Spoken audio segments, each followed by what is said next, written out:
di KSP. Assalamualaikum warahmatullahi wabarakatuh.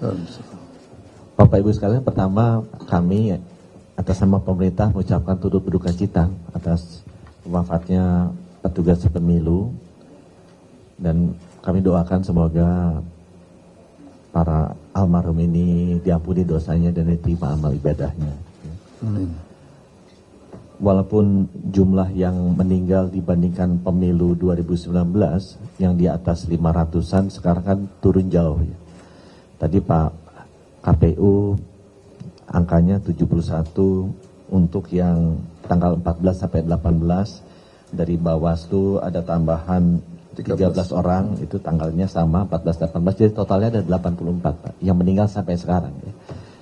Antara tanggal 14 sampai tanggal 9 Februari itu 16% dari kisarannya 16% dari pemilu yang sebelumnya yang angkanya di atas 500. Jadi memang terjadi penurunan yang sangat drastis dari jumlah petugas pemilu yang wafat pada saat bertugas dibandingkan dengan pemilu sebelumnya. Tapi kami di pemerintah, khususnya di Kementerian Kesehatan, melihat bahwa satu nyawa aja meninggal buat kami udah terlalu banyak gitu ya. Karena ada banyak masyarakat yang berduka. Jadi kami berpikir bagaimana caranya untuk terus memperbaiki ini. Sudah turun 80% lebih, bisa nggak kita turun lebih banyak lagi, kalau bisa tidak ada yang meninggal. Karena itu tadi, satu nyawa itu udah terlalu berharga. Nah, yang sudah dilakukan tahun ini terima kasih sama Pak Gufron, kita sudah screening. Jadi tugas kita adalah jangan keburu sakit. Kalau bisa bekerjanya udah sehat duluan. Kondisinya masih sehat, tugas kita ingin menjaga sehat. Oleh karena itu sudah dilakukan screening ke 6,8 juta petugas. Dari 6,8 juta itu 6,4 juta sehat. Nah yang 400 ribunya ini berisiko tinggi nih kemarin. Nah ini yang banyak masih lolos. Nah risiko tingginya itu paling banyak hipertensi. Teman-teman juga ingat kan waktu kita mau divaksinasi COVID dulu banyak yang nggak divaksinasi karena hipertensi. Banyak sekali nih masyarakat Indonesia hipertensi. Jadi makannya tolong diatur, jangan banyak-banyak garam ya, gula, lemak, itu mesti diatur teman-teman ya. Ngerokoknya juga kalau bisa dikurangi karena itu hipertensi itu. Paling tinggi hipertensi, yang kedua jantung itu 26%. Waktu di screening sama Pak BPJS. Itu dua yang paling besar. Nah isunya kemarin adalah sudah di screening, udah ketahuan mana yang sehat, mana yang nggak sehat, coba udah keburu ke daftar. Jadi kita kan ingin melakukan penyempurnaan, itu sebabnya dilakukan screening sehingga turun tuh 80% lebih yang wafat. Tapi kedepannya kan 2029 kita pengen kalau bisa 0 yang wafat tuh kan. Nah gimana, apa yang akan dilakukan oleh pemerintah? Nah saya sedang mengkaji, kita mau menyempurnakan screening ini. Nanti mau ngomong nih sama Pak Mendagri, sama Pak Kepala KPU, apakah kalau bisa sekarang aja ditandatanganinya aturan barunya gitu ya. Karena kalau bisa screeningnya sebelum daftar. Karena saya belajar dari Pak KSP ini ke Pak Muldoko itu jenderal. Jenderal itu kalau tentara mau perang, di screening dulu. Kalau udah sakit nggak boleh maju perang. Dan apalagi kalau tentaranya mau perangnya kualifikasinya lebih tinggi, Kopassus gitu kan, pasti screeningnya lebih ketat lagi. Karena ini Bawaslu ini kan petugas pemilu ini kan kerjanya, aku dengar ada yang sampai di atas 10 jam gitu kan, ada yang 12 jam, 16 jam. Ini kan udah kerja kayak tentara Kopassus gitu kan. Kerjanya kerja yang benar-benar khusus dan berat.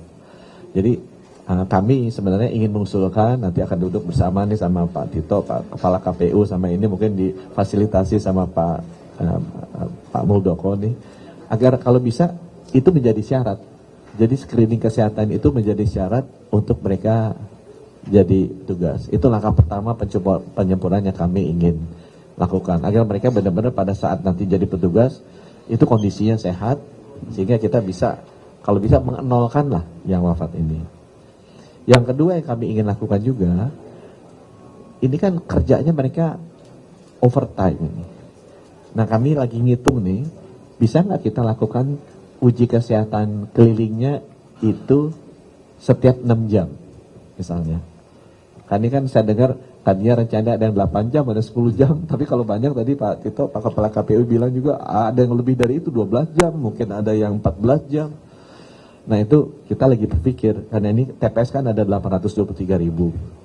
Nah kalau fasilitas kesehatan yang dimiliki oleh Kementerian Kesehatan dan Pemda kan ada 10.000 di level kecamatan. Bisa nggak misalnya satu puskesmas di kecamatan mengcover TPS di kecamatan itu, sehingga untuk yang berisiko tinggi aja dulu, nggak usah semuanya, sengaja bisa didatengin, dicek. Ceknya kita gampang kalau karena resikonya kan itu tadi jantung ya sama stroke. Itu kita bisa cek tekanan darah, kan bisa diukur gitu. Kita bisa cek denyut jantung pakai jam aja sekarang udah bisa kan. Heart rate-nya berapa nih? 60, 70, 80, apa udah 150, udah 170. Itu kan berisiko kan kalau denyut jantungnya tinggi kan. Atau juga kita bisa ukur saturasi. Karena beberapa juga meninggalnya karena masalah pernafasan. 3 hal itu kan mudah, alatnya ada dan semua petugas puskesmas punya. Nanti kita akan coba kita hitung.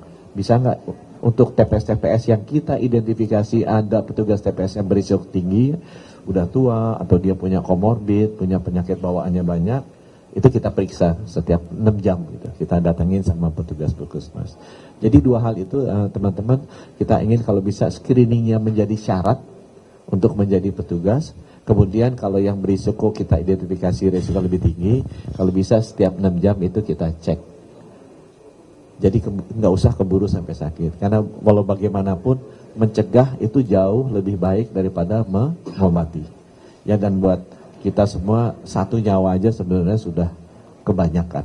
Kalau bisa jangan ada lagi yang apa-apa. Mungkin dari kami demikian. Terima kasih. Wassalamualaikum warahmatullahi wabarakatuh. Terima kasih Pak Menkes.